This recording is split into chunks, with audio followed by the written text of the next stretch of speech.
నా ప్రియమైన నా సేవకుడా, నీవు ఎలా ఉండాలంటే నేను చెప్పే మాటలు జాగ్రత్తగా ఆలకించుము.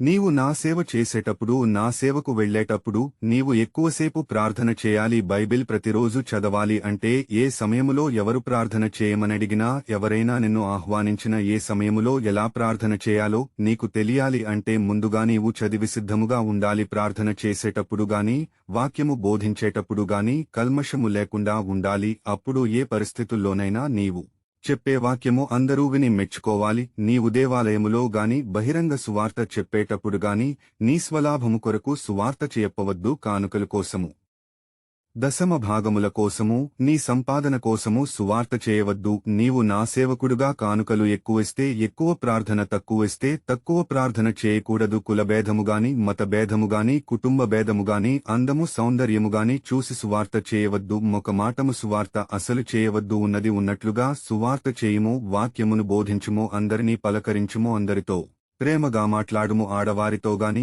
మగవారితోగాని, యువతీ యువకులతోగాని, పెద్దవారితోగాని, వృద్ధులతోగాని, వివాహము అయిన వారితోగాని, వివాహము కాని వారితోగాని నీవు వేళాకోవడము, చెడు సహవాసము, స్వార్థము, అసూయ, మత్సరము, కోపము, పగ, కక్షలు, చాడీలు చెప్పడం, ఇక్కడి మాటలు అక్కడ మాటలు ఇక్కడ చెప్పకూడదు. నా సేవకునిగా నీవు చెప్పే వాక్యము అందరూ ఇష్టపడినట్లుగా చెప్పాలి. అదే విధముగా తప్పు చేస్తే ఖండించాలి, సరిదిద్దాలి, హెచ్చరించాలి. సంఘములో నీవు పాటలు పాడాలి. యువతీ యువకులకు పాటలు నేర్పించాలి, పాటలు పాడించాలి, ప్రార్థనలు నేర్పించాలి. కుటుంబ ప్రార్థన, వ్యక్తిగత ప్రార్థన, రహస్య ప్రార్థన నేర్పించాలి. నీవు చెప్పే సువార్తను బట్టి అనేకులు రక్షింపబడాలి. నా ఆత్మ నీలో ఉంచి ప్రతి విషయమును నీకు నేను గుర్తుచేస్తాను. భయపడవద్దు. ధైర్యముగా సువార్తను బోధించుము. నేను నీకు అభయమిస్తున్నాను.